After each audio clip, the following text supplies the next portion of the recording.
안녕하세요, 우리 친구들. 목사님과 함께하는 큐티 시간이 돌아왔습니다. 한 해의 마지막인 12월입니다. 우리 교회에서는 예쁜 트리불도 밝혔죠.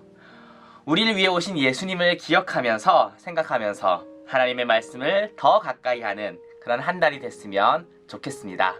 그러면 기도하겠습니다. 하나님 아버지 감사합니다. 우리가 하나님의 말씀을 묵상합니다. 말씀을 먹습니다. 하나님의 은혜 가운데 성령께서 인도하셔서 우리가 깨닫게 하시고 또한 말씀대로 살아갈 수 있는 힘을 더해 주세요. 예수님과 더 깊게 만나고 가까워지는 그러한 귀한 시간 될 수 있도록 이 시간을 축복해 주세요. 감사합니다. 예수님 이름으로 기도드렸습니다. 아멘. 오늘 말씀은 역대하 25장 1절에서 13절의 말씀입니다.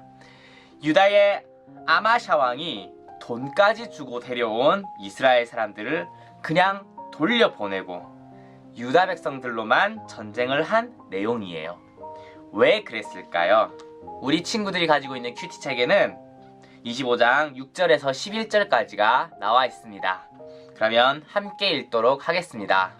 한번 읽기. 아마샤가 용기를 내어 한 일을 생각하면서 오늘 말씀을 천천히 소리내어 읽어보세요. 아마샤는 또 은 100달란트를 주고 이스라엘에서 군인 10만 명을 고용했습니다. 그런데 어떤 하나님의 사람이 아마샤에게 와서 말했습니다. 내 왕이여, 이스라엘 군대와 함께 가지 마십시오. 여호와께서 이스라엘과 함께 계시지 않습니다. 여호와께서 에브라임 사람과 함께 계시지 않습니다. 왕이 전쟁 준비를 아무리 잘하더라도 하나님께서 왕을 물리치실 것입니다. 하나님께서는 왕을 이기게 하실 수도 있고 지게 하실 수도 있습니다. 아마샤가 하나님의 사람에게 말했습니다. 그러면 내가 이스라엘 군대에게 준 은 100달란트는 어떻게 하면 좋소? 하나님의 사람이 대답했습니다. 여호와께서 그보다 더 많은 돈을 왕에게 주실 수 있습니다. 그리하여 아마샤는 에브라임에서 온 이스라엘 군대를 돌려보냈습니다. 그들은 유다 백성에게 크게 화를 내며 자기 나라로 돌아갔습니다. 아마샤가 용기를 내어 자기 군대를 이끌고 에돔 땅에 있는 소금 골짜기로 나아갔습니다.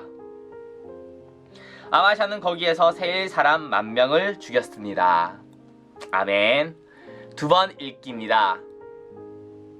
하나님의 사람의 동그라미를 하고 그 사람이 아마샤에게 한 말에 밑줄을 그어보세요. 용기에 네모를 하고 용기가 들어간 문장에 물결선을 그려보세요. 읽겠습니다. 아마샤는 또 은 100달란트를 주고 이스라엘에서 군인 10만 명을 고용했습니다. 그런데 어떤 하나님의 사람이 하나님의 사람 나왔죠. 아마샤에게 와서 말했습니다. 내 왕이여, 이스라엘 군대와 함께 가지 마십시오. 여호와께서 이스라엘과 함께 계시지 않습니다. 여호와께서 에브라임 사람과 함께 계시지 않습니다. 왕이 전쟁 준비를 아무리 잘하더라도 하나님께서 왕을 물리치실 것입니다. 하나님께서는 왕을 이기게 하실 수도 있고 지게 하실 수도 있습니다. 아마샤가 하나님의 사람에게 말했습니다. 하지만 내가 이스라엘 군대에게 준 은 100달란트는 어떻게 하면 좋겠소? 하나님의 사람이 대답했습니다. 여호와께서 그보다 더 많은 돈을 왕에게 주실 수 있습니다. 그리하여 아마샤는 에브라임에서 온 이스라엘 군대를 돌려보냈습니다. 그들은 유다 백성에게 크게 화를 내며 자기 나라로 돌아갔습니다. 아마샤가 용기를 내어 용기 나왔죠. 자기 군대를 이끌고 에돔 땅에 있는 소금 골짜기로 나아갔습니다. 아마샤는 거기에서 세일 사람 10,000명을 죽였습니다. 세 번 읽기입니다. 하나님은 무슨 일을 하실 수 있는 분인가요? 8절을 참고해서 적어주시면 되고요. 용기를 낸 아마샤는 무슨 일을 했나요? 11절을 참고해서 적어주면 되겠습니다. 그러면 하나님의 말씀을 더 깊게 묵상하는 시간을 가지겠습니다.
묵상은 잘 하셨나요?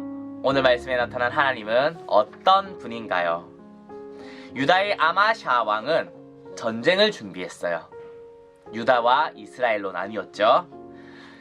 군대도 늘리고 무기도 만들고 또 유다만으로 수가 부족하니까 엄청나게 많은 돈을 주고 이스라엘 군대도 10만 명이나 고용했어요.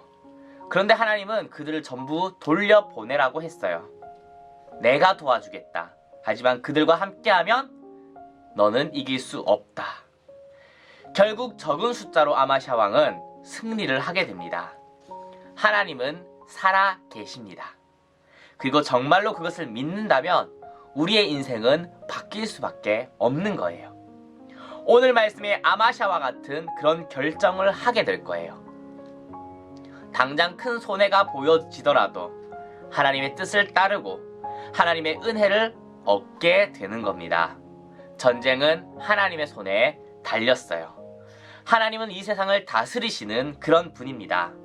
전쟁을 준비하는 것은 사람이지만 하나님이 함께 하셔야 승리할 수 있는 거예요. 우리가 사는 인생도 마찬가지예요. 하나님의 손에 달려 있습니다. 그렇기 때문에 우리가 중요하게 생각해야 되는 것은 결과가 아니라 과정이에요. 결과는 하나님의 손에 달려 있어요. 과정에서 정직하게 최선을 다했는가? 하나님의 뜻대로 했는가? 만약에 그게 아니라면 멈출 수 있어야 합니다. 손해를 본다 하더라도, 손해가 크다 하더라도 멈추셔야 합니다. 하나님이 도와주셔야 됩니다. 하나님이 도우시면 됩니다. 하나님이 도우셔야만 합니다. 오늘 하루도 결과는 살아계신 하나님께 맡기고 지금 이 순간을 하나님의 뜻대로 살아가는 우리가 됐으면 좋겠습니다. 기도할게요. 사랑의 하나님 아버지 감사합니다. 오늘도 하나님의 말씀을 묵상합니다. 이 말씀의 묵상대로 우리가 하나님을 의지하고 또한 결과에 매달리는 것이 아니라 그 과정에서 하나님의 뜻대로 하나님께서 기뻐하시는 방식대로 할 수 있는 그런 우리가 될 수 있도록 도와주세요. 혹시 하나님의 뜻이 아니라면 지금 하고 있는 일들도 아까워도 멈출 수 있고 내려놓을 수 있는 우리가 되길 소망합니다. 감사합니다. 예수님 이름으로 기도드렸습니다. 아멘. 오늘 하루도 하나님께 맡기고 혹시 하나님의 뜻이 아니라면 아까워도 멈추고 그만할 수 있는 우리가 됐으면 좋겠습니다. 그러면 다음에 또 만나요. 안녕.